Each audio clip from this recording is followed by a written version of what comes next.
ఇందాక వచ్చేటప్పుడు అడిగినా నేను డ్రైవింగ్ చేసేటప్పుడు ఇప్పుడేమన్నా ఫైన్లు వేస్తున్నారా, ఇప్పుడేమన్నా ఇబ్బంది కలిగిస్తున్నారా ఏమన్నా డిపార్ట్మెంట్ సైడ్ నుంచి అంటే ఏమీ లేదు. డిపార్ట్మెంట్ వాళ్ళు మమ్మల్ని బాగా చూసుకుంటున్నారు.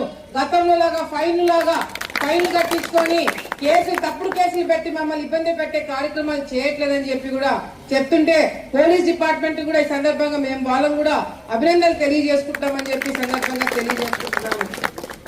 అంతేకాకుండా మరి మీకు గతంలో 10,000 రూపాయలు ఇచ్చి ఇందాక చెప్పినట్టు ఇన్సూరెన్స్ డబ్బులు పెంచినారు. గతంలో మరి స్పేర్ పార్ట్లకి డబ్బులు ఖర్చు పెట్టినారు. పెట్రోల్ డీజిల్ రేట్లు పెంచినారు. నిత్యావసర సరుకుల రేట్లు పెంచినారు. మరి మీ చేతికి ఏదైనా రూపాయి వచ్చిందా అని చెప్పి అప్పుడు అడిగితే ₹1 కూడా చేతికి వచ్చేది కాదు. ఇంకా అదనంగా ఇంకొక 2-3 వేల రూపాయలు మాకు ఖర్చు అయ్యేదని చెప్పి ఆటో సోదరులు చెప్పడం జరిగింది. అవునా కదా? కానీ ఇప్పుడు ఇందాక మేడం చెప్పినారు జిఎస్టీ అంటే ట్యాక్స్ రేట్లు తగ్గినాయి. ఏమేమి దేనిలో తగ్గినాయి అనేది కూడా మీకు అవగాహన రావాలా. మీరు ఇళ్లలో వాడే టూత్ పేస్ట్ దగ్గర నుంచి, టీవీలు, ఫ్రిడ్జ్ల దగ్గర నుంచి, మీరు మెడిసిన్స్ అంటే కొట్టుకెళ్ళి ఏదైనా మందులు కొనాలంటే దాని దగ్గర నుంచి, ఇన్సూరెన్స్ డబ్బుల దగ్గర నుంచి, రైతులకు కావాల్సిన సరుకుల దగ్గర నుంచి అన్ని దాంట్లో కూడా జిఎస్టీ తగ్గించడము.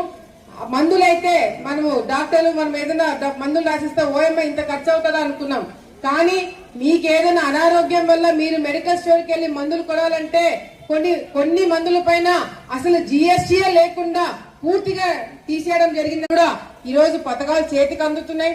చంద్రబాబు నాయుడు గారు దసరా అన్నారు. దసరాకి ఈ రోజు 4వ తారీఖుకి చెప్పిన మాట ప్రకారం ఆటో డ్రైవర్లు అందరూ బ్రహ్మాండంగా ఈ రోజు ర్యాలీ తీసుకొని ఒక కుటుంబం లాగా అందరూ కూడా కలిసి వచ్చి ఈ రోజు ఆ పథకాలు మనం తీసుకోగలుగుతున్నామంటే దానికి కారణము చంద్రబాబు నాయుడు గారు అని చెప్పి సందర్భంగా గర్వంగా తెలియజేసుకుంటూ, అంతేకాదు మీకు కేవలము 15,000 రూపాయలు ఏదో జగన్మోహన్ రెడ్డి 10,000 ఇచ్చినాడు, మేము 15,000 ఇచ్చి మేమే చాలా గొప్ప అని చెప్పి మీకు చెప్పట్లేదు. మీకు ఆర్థికంగా అన్ని విధాలుగా కూడా రేట్లు తగ్గించడం జరిగింది.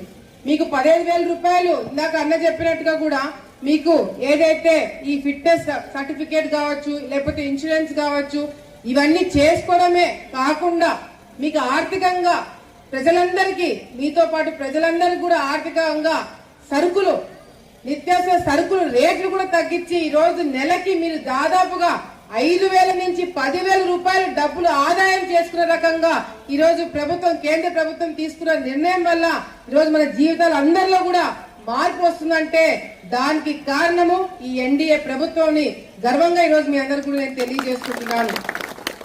ఈరోజు రాష్ట్రంలో మరి 2,90,000 మందికి ఆటో డ్రైవర్లు నమోదు చేసుకుంటే 435 కోట్ల రూపాయలు ఖర్చు పెట్టి ఈ రోజు ప్రతి ఒక్కరు కూడా 15,000 రూపాయలు మీ అకౌంట్ లో వేయడం జరుగుతుంది. మరి ఆలగడ్డలో 1,244 మంది నమోదు చేసుకుంటే 1,96,00,000 రూపాయలు మన అందరి అకౌంట్లలో, మీ అందరి అకౌంట్లలో పడబోతుందని చెప్పి సందర్భంగా మీ అందరు కూడా సంతోషంగా తెలియజేసుకుంటున్నాము. మరి ఏదైతే గత ప్రభుత్వంలో ఆటో డ్రైవర్లు కావచ్చు, లారీల డ్రైవర్లు కావచ్చు ఫైన్లు ఎక్కువ వేసేవాళ్ళు, అవునా కదా? ఫైన్ల పేర్లతో